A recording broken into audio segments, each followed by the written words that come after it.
Sejak tahun 1948 sampai sekarang 2023, telah banyak korban dari warga sipil Palestina yang berjatuhan akibat penjajahan, sekaligus kekejaman dan genosida yang dilakukan oleh Israel.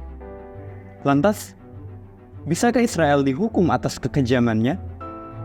Bisakah Mahkamah Pidana Internasional atau International Criminal Court sebagai penegak hukum internasional menghukum Israel? Jawabannya ada dalam segmen Lembaran Hukum.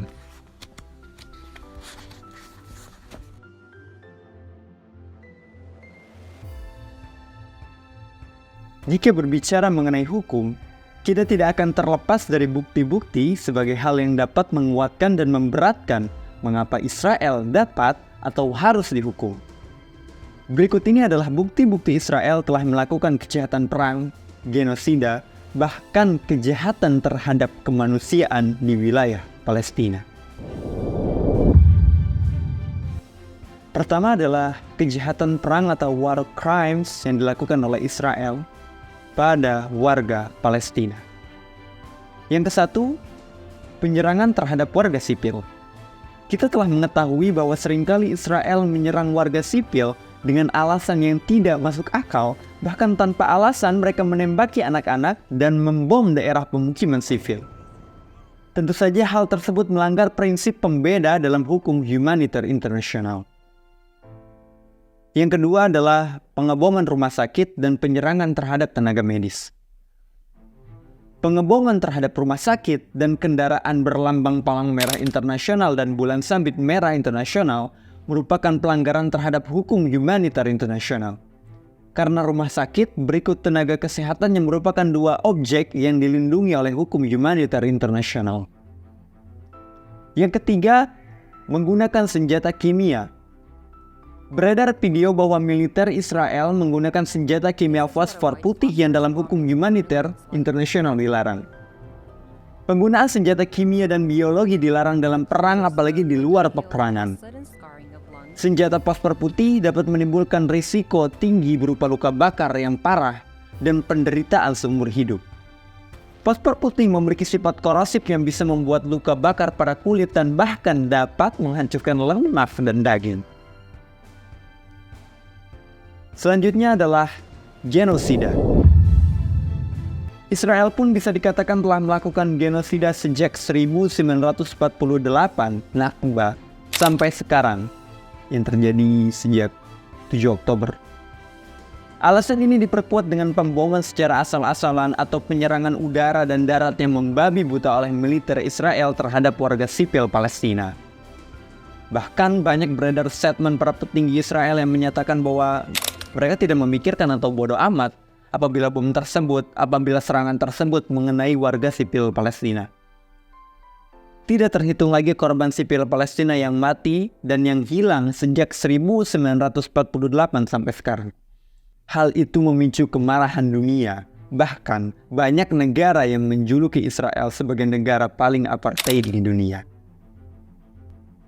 Selanjutnya adalah crime against humanity atau kejahatan terhadap kemanusiaan yang dilakukan oleh Israel terhadap Palestina. Yang pertama, pembunuhan. Sebenarnya pembunuhan ini bukan saja hanya terjadi pada saat situasi perang Israel melawan Hamas. Namun dalam keadaan damai pun, tak jarang tentara Israel menembaki warga sipil Palestina, baik itu di Gaza maupun di tepi barat Palestina. Yang kedua adalah pengusiran atau pemindahan penduduk secara paksa. Hal ini dapat kita ketahui dan amati dari pencaplokan wilayah Palestina sedikit demi sedikit. Yang ketiga adalah perampasan kemerdekaan atau perampasan kebebasan fisik lain secara sewenang-wenang yang melanggar ketentuan pokok hukum internasional. Diblokirnya listrik, diblokirnya bantuan makanan dan air. Tentu saja ini membuat warga Palestina menderita. Dan tentunya yang keempat adalah penyiksaan. Penyiksaan ini dapat dilihat dari banyaknya video yang beredar di sosial media, di mana video tersebut terdapat anak-anak, remaja, perempuan disiksa oleh tentara Israel.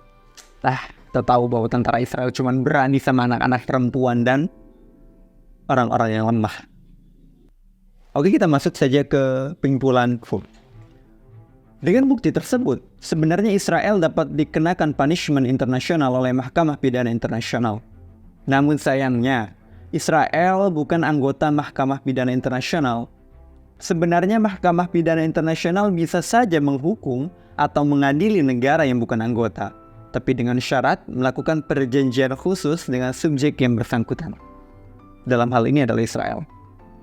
Tapi oke tohlah, misalkan Israel merupakan anggota atau membuat perjanjian khusus tersebut sehingga dapat diadili di Mahkamah Pidana Internasional. Lalu jika terbukti bersalah, siapa yang bertanggung jawab? Siapa yang dihukum? Apakah seluruh orang yang ada di Israel? Atau hanya militernya saja? Atau dalang di balik kekejaman tersebut?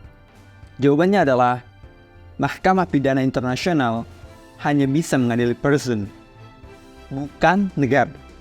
Karena negara adalah sebuah entitas atau kelompok yang didirikan atau diketuai oleh person atau manusia. Hal ini berdasarkan pada pasal 25 ayat 1 Statuta Roma, di mana menyebutkan International Criminal Code hanya memiliki yurisdiksi untuk mengadili individu atau natural person.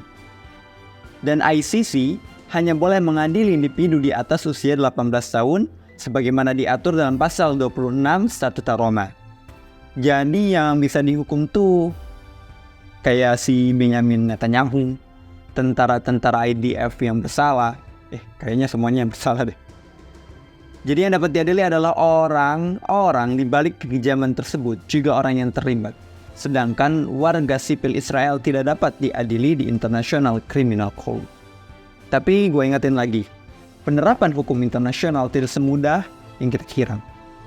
Bisa dibilang ribet banget dalam penerapannya dan bahkan dalam materi hukumnya pun tak jarang saling bertabrakan. Hal ini terjadi karena negara memiliki kedaulatan atau kekuasaan tertinggi yang tidak bisa diintervensi oleh siapapun. Bahkan terkadang dalam prakteknya, hukum internasional itu pun sendiri tidak bisa mengintervensi suatu negara. Jadi bagaimana menurut kalian? Masih bisakah kita berharap kepada Mahkamah Pidana Internasional untuk menghukum entitas yang bernama Israel ini?